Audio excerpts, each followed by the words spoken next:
Halo sahabat, Assalamualaikum warahmatullahi wabarakatuh. Pada video kali ini, mari kita belajar tema 6, panas dan perpindahannya, subtema 2, perpindahan kalor di sekitar kita, dan kita sampai pada pembelajaran ketiga. Sahabat cerdas, sebelum memulai pembelajaran, jangan lupa untuk berdoa terlebih dahulu. Sahabat, perhatikanlah gambar berikut ini.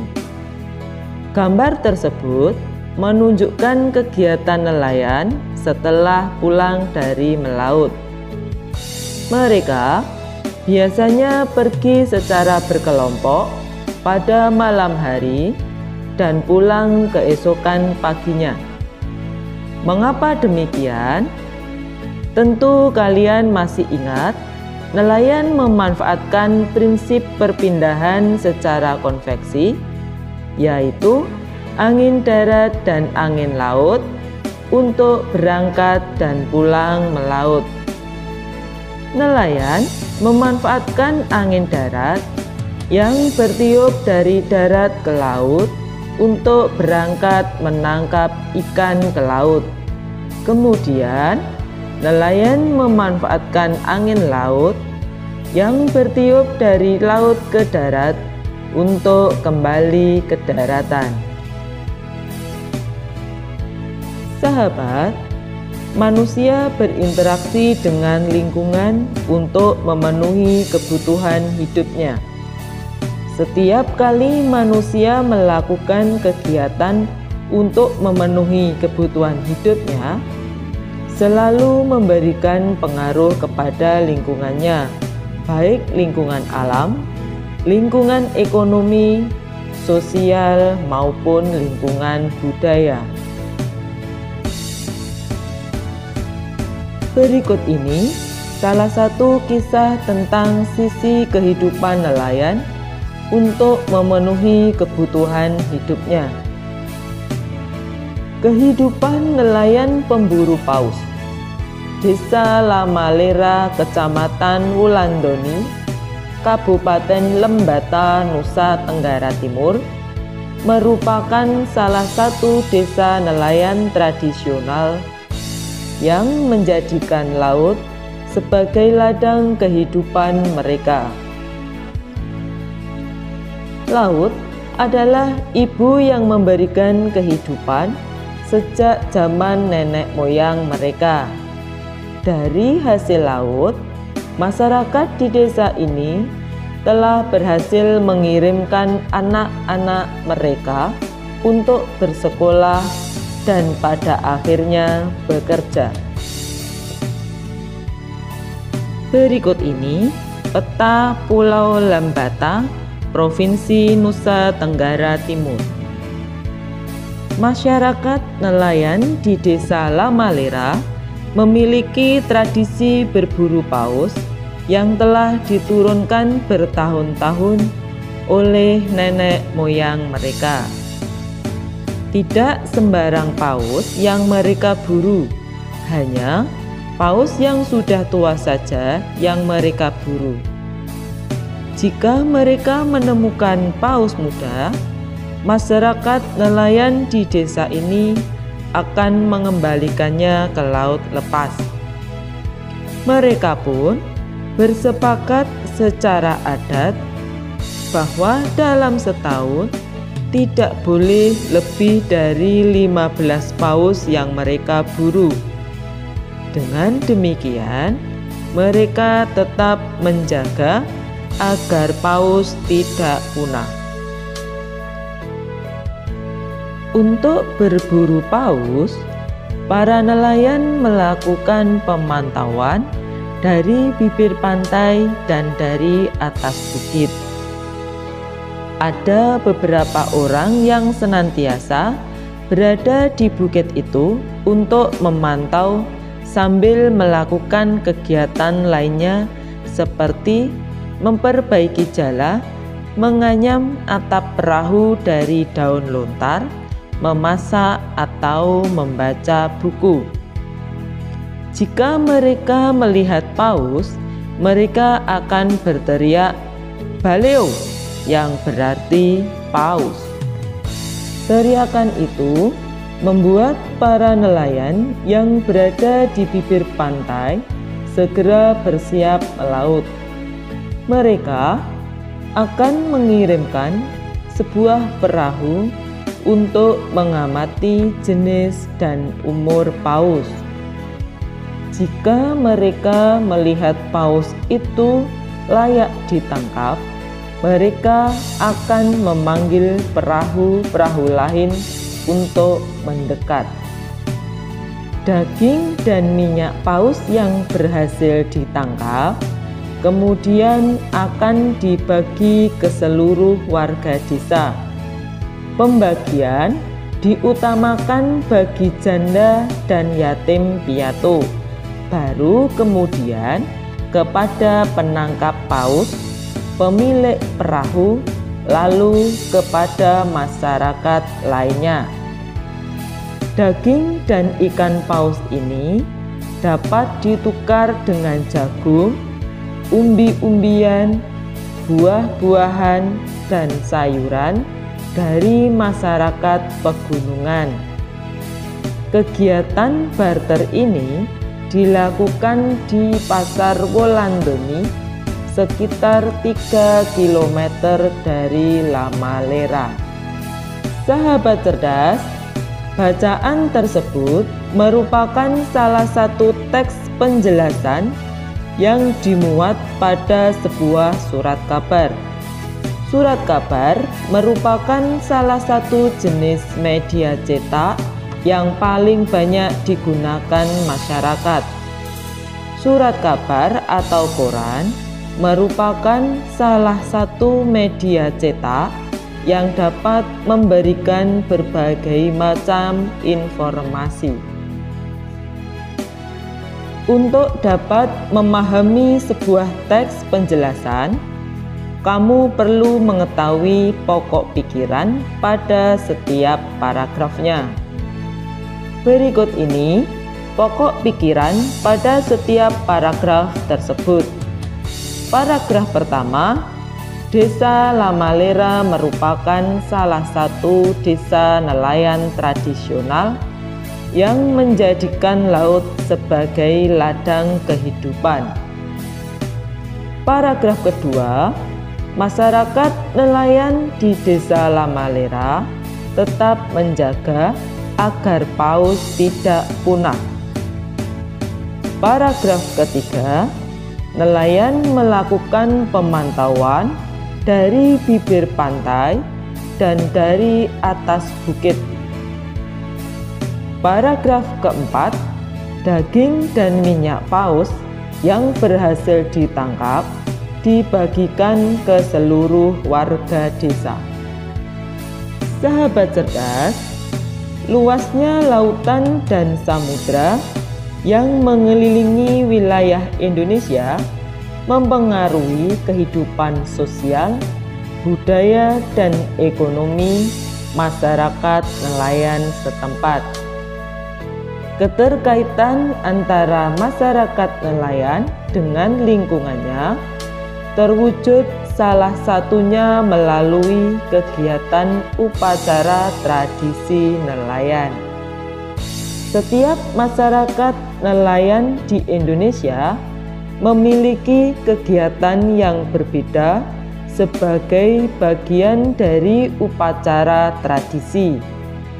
Salah satunya adalah masyarakat nelayan Pantai Malo, Kokorotan, Sumatera Utara. Festival Manee, tradisi nelayan di Pantai Malo. Festival Manee merupakan tradisi adat untuk penangkapan ikan. Tradisi ini dilakukan oleh masyarakat Pantai Malo, Kokorotan, Sulawesi Utara.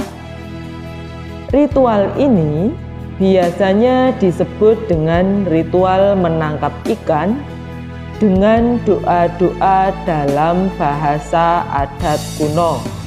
Mereka berdoa kepada Tuhan Yang Maha Esa agar nelayan mendapatkan tangkapan yang banyak dan mendapatkan perlindungan agar terhindar dari bahaya. Penangkapan ikan dimulai dengan berkumpulnya para pemuka adat bersama perwakilan pemerintah setempat. Mereka bermusyawarah untuk menentukan tanggal yang tepat untuk melakukan ritual Manee. Selanjutnya, para pemuka adat ini akan memanjatkan doa-doa dalam bahasa adat kuno. Sementara masyarakat lainnya mengumpulkan tali dan janur atau daun kelapa yang masih muda untuk dibuat jaring yang disebut dengan sami. Tibalah hari yang ditentukan untuk melaksanakan ritual Manee. Para pemuka adat dan pemerintah setempat membawa sami ke pantai Malo. Beramai-ramai mereka menariknya sepanjang mungkin ke arah laut sehingga membentuk sebuah kolam. Ketika ikan-ikan telah banyak terperangkap ke dalam samai, masyarakat pun mulai menangkapnya. Hasil tangkapan ikan ini akan disantap bersama dalam pesta rakyat yang digelar saat itu. Ada hal yang menarik sepanjang ritual hingga pesta rakyat ini, yaitu masyarakat dilarang menggunakan pakaian berwarna merah sebagai pantangan. Ritual ini masih dilaksanakan hingga kini. Masyarakat meyakini ritual ini sebagai ucapan syukur dan permohonan perlindungan dari Tuhan Yang Maha Esa. Selain itu, kegiatan ini mengandung nilai-nilai kebersamaan antar anggota masyarakat dan kepedulian untuk memelihara laut sebagai sumber kehidupan masyarakat. Nilai-nilai kerjasama, persatuan dan kesatuan pun sangat bisa dirasakan sepanjang persiapan hingga dilaksanakan ritual ini. Berikut ini peta lokasi Pantai Malo, Kokorotan, Sulawesi Utara. Sahabat cerdas, berdasarkan bacaan tersebut, mari kita jawab pertanyaan berikut ini. Nomor 1, apakah tujuan dilaksanakannya festival Manee tersebut? Tujuan Manee tersebut agar nelayan mendapatkan tangkapan yang banyak dan mendapatkan perlindungan agar terhindar dari bahaya. 2. Siapa saja yang berperan penting dalam upacara tersebut? Yang berperan penting antara lain pemuka adat, pemerintah, dan masyarakat. 3. Menurutmu, apa manfaat kegiatan upacara tradisi nelayan terhadap kesejahteraan nelayan dan kehidupan masyarakat nelayan setempat? Sangat bermanfaat dengan kegiatan tersebut. Dengan begitu, masyarakat setempat dapat memperoleh tangkapan ikan secara lebih mudah dan pastinya mendapat penghasilan yang lebih banyak. 4.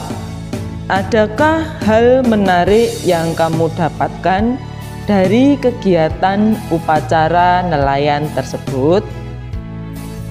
Hal yang menarik, masyarakat dilarang menggunakan pakaian yang berwarna merah sebagai pantangan.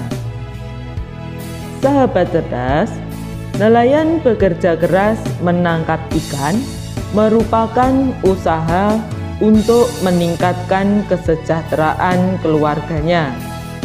Para nelayan berhak atas penghidupannya yang layak karena usaha yang tak kenal lelah. Sahabat cerdas, setiap warga negara Indonesia memiliki hak dan kewajiban yang tidak terpisahkan.